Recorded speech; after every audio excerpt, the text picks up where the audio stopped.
You know what I want in a Mint 10 game? Asymmetric player powers. Tons of characters to choose from. A ton of dice. And not just their die values mattering, but how you place them. Low rules overhead. Did I say amazing artwork? It's got all these and more. Plus it fits in your pocket.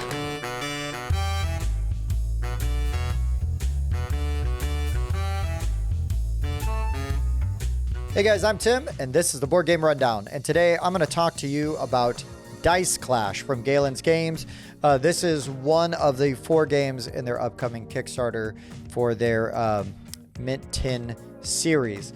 So in Dice Clash, what you're going to do is you're going to select one of these characters. There are all these different types of warriors. You've got Ninja, Viking, Spartan, Highlander, Samurai, Knight, and then if you're playing the solo mode, you can choose either 2 names that I can't pronounce, a Daiji and a Cthulhu. Or Daijai. I don't know. I'm saying it wrong. I'll butcher it. It's fine. But Dice Clash has all these different characters to choose from. And what you're doing in this game is you're going to put your character with the regular side up, which is not the red side. That's the adrenaline side. And then you're going to put your little battle grid down next to you. Then what's going to happen is you're going to have your dice, your pool of dice, and you're going. We would divide these evenly, and then you're going to roll your die and keep your pool secret. And then whoever goes first is going to place one of their die on their grid using maybe the modifier if there is one. So that could be like adding a defense or adding to your attack. It could be flipping your die over. It could be pipping up or down your die. It can be mirroring an adjacent die. There's tons of abilities in here that are all really interesting.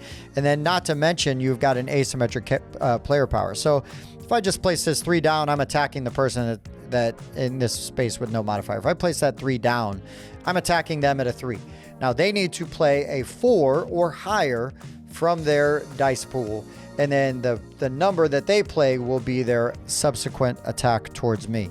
So they play a 4 to defend, and now when they attack, that's got a +1 to their attack because that's what that symbol means. So now they are attacking me. Let me put that at the right face. So now they're attacking me at a 5. So now I need to defend with a 6 or higher. And you could get in trouble like real quick. And I found myself doing that in one of the games we played. But if I played a 5 on the shield, now that makes my defense a 6. But because that modifier doesn't apply to attacks, it only applies to defense. I'm now attacking them at a 5. And then they've got to play a die to defend. And you're going to go back and forth until somebody does not have a play. If you play a white die, you have to re-roll your remaining dice pool and you keep that secret. If you place a red die, you're going to activate your asymmetric player power and do what that ability says. It could be re-rolls. It can be messing with other people's dice grids. Lots of really interesting and fun stuff. That can happen. And then if you lose, you're going to flip over to the adrenaline side. And then on the adrenaline side, you've got a different asymmetric player power than from the first one. And you've also got different options and probably actually more powerful options as far as like what's going to happen when you play your die on your card.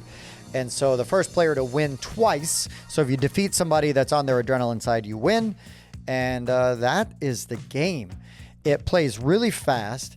It was very quick to learn. I talked to Galen about these games, and he's like, yeah, the idea is that you can learn it in 5 minutes, and you're done in 20.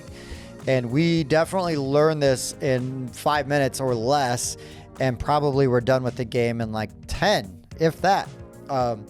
Man, was it satisfying, because there's this puzzle of it's not just rolling the best, it's using the die that you have in the best way and trying to figure out the right ways and the timing of them. And that is an aspect in games that I love, because there's sort of like the head games there. Because, and that's the other thing is, I don't know if I said this, but if somebody places like an attack of 6 or higher, well, how do you beat that on a 6-sided die, right? Well, a 1 will parry a 6 or higher. So now you defend at a 1 and it kind of resets that, right? And so it's rolling through. So there's this really interesting sort of give and take as far as like, when do you play those 4s and 5s, you know, and how do you use those? I had on one of the battles I was doing, I had had the ability to basically flip the die to the opposite side, right? So a 6 becomes a 1 or vice versa. So I had this amazing roll where I had all of these 6s, and it was really cool, except I had no way to parry anything. So I was able to play a 6 on that, flip it over to make it a 1. Phew, still alive. Then I had an ability to move a die from my grid to any other space on my grid. So then I played a die, cleared off that space that allowed me to flip, and then that 6 again became another possible parry for me. So there's lots of really interesting strategy and different things you can do in here, and it's how you use the die and the timing that really makes this like a surprisingly deep and really satisfying game experience. I really appreciated how secretly complex it is, because it's not complex, but the choices are all really interesting and can be really, they're really important. The timing of those dice and when you play them is so important, and it's almost, I don't want to say your die rolls don't matter. It's really just like what you do with them. And in a way, it kind of reminds me of like a trick-taking game where it's not necessarily your hand, it's how you play your hand. And that's what I really love about games like this, is it's, get burned by the bad luck of the dice. Nah, man, you're going to get burned by your own bad choices, which will definitely happen to me when I play these games, but I don't care. And again, it's so fast. Re-rack when you're done, play again, try different characters. There's tons of characters in here. And again, it's very straightforward. There's the rules. Here's an explanation of the special powers. And these are the rules along with the solo rules as well.